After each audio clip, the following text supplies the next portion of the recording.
최근 인기를 끌고 있는 드라마 눈물의 여왕은 퀸즈 그룹이라는 가상의 재벌을 중심으로 벌어지는 사건들을 다루고 있는데요. 이 드라마의 몇몇 에피소드엔 실제 사건들이 반영되었다는 사실 알고 계셨나요? 오늘은 눈물의 여왕 에피소드의 모티브가 된 실제 사건들을 알아봅니다.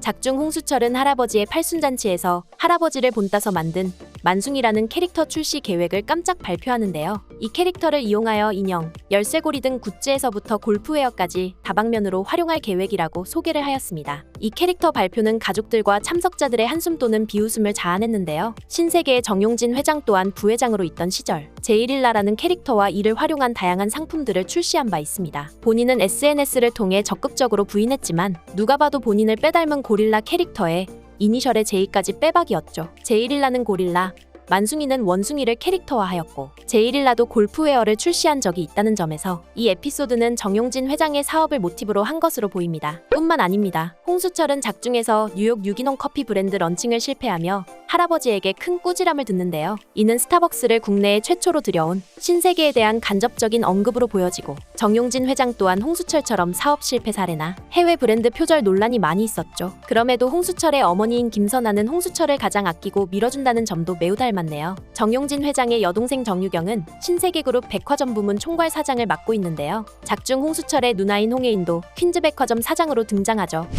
하지만 이 홍혜인이라는 캐릭터는 정유경보다는 호텔신라 대표이사 사장인 이부진과 매우 닮았는데요. 이부진 사장은 2010년 호텔신라 대표이사 자리에 오른 뒤로 기존 1조 4천억대였던 매출액을 2019년 말 기준 5조 7천억대로 3배가량 끌어올리며 경영 능력을 인정받았습니다. AI 같은 업무 능력을 보여주는 홍혜인과 매우 닮았죠. 이 둘의 헤어스타일이나 패션도 매우 닮아서 화제가 되기도 했습니다. 또한 평사원과 결혼을 했다는 스토리는 이 가설에 큰 힘을 실어주는데요. 이부진은 1999년 삼성물산의 평사원이었던 이무재와 결혼을 하며 큰 화제를 모았었습니다. 이무재는 결혼 후 삼성가에 어울리는 스펙을 쌓기 위해 MIT 슬로원 경영대학원의 MBA 과정에 입학을 하였는데요. 백현우도 장모인 김선아로부터 보스턴으로 MBA를 가라는 명령 아닌 명령을 받았죠. 작중 홍혜인은 클라우드 세포종이라는 희귀병을 앓아 시한부 인생을 살게 되는데요. 이부진 또한 샤르코마리투스라는 희귀병을 앓고 있다고 알려져 있습니다. 이부진과 이무재는 2014년 이혼 절차에 들어가며 2020년 결국 이혼이 마무리되는데요. 8화를 기준으로 이혼을 한 것으로 나오는 홍혜인과 백현우의 스토리는 어떻게 마무리가 될지 궁금해지는 부분입니다. 눈물의 여왕에는 홍만대 회장의 곁에서 그를 보필하는 모슬이라는 인물이 나오는데요. 모슬이는 용하다는 무속인의 말을 빌려 홍만대 회장을 좌지우지하는 모습을 보입니다.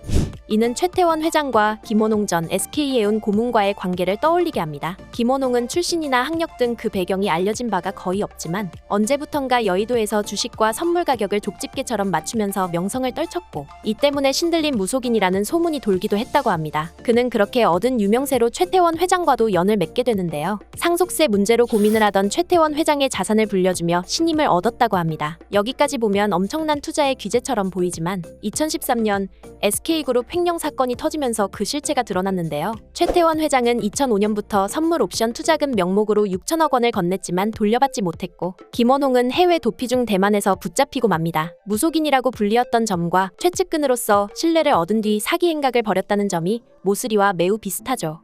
또한 모슬이와 윤은성은 퀸즈 그룹의 지분을 몰래 사들이며 결국 그룹을 장악하게 되는데요. 적대적 인수합병이라고도 하는 이와 비슷한 사례도 SK에 있었습니다. 바로 2003년에 벌어졌던 소버린 사태였는데요. SK가 당시 앞서 말했던 분식회계 사태로 혼란한 틈을 타 소버린 자산운용이라는 외국계 회사가 크레스트 증권을 통해 SK 주식회사의 주식을 사모으고 있었던 것이죠. 크레스트 증권은 SK 주식회사의 지분 14.9%를 확보하며 일대 주주에 등극했고 본격적인 경영권 분쟁이 벌어졌습니다. 2년 동안의 경영권 다툼을 벌였지만 주주총회에서 패배한 소버린은 결국엔 경영에서는 물러나는 결정을 하였지만 보유했던 SK의 주식을 전량 처분하며 8천억 원대의 수익을 얻었다고 합니다. 눈물의 여왕 9화에서는 홍범준이 입술이 탄다면서 립밤을 찾는데요. 이는 국정조사 청문회에서 입술에 립밤을 바르던 이재용 회장을 연상케 합니다. 당시 이재용 회장이 사용한 립밤이 어떤 브랜드인지 화제가 되었었고 2,300원이라는 저렴한 가격 때문에 또 한 번 화제가 되었었죠.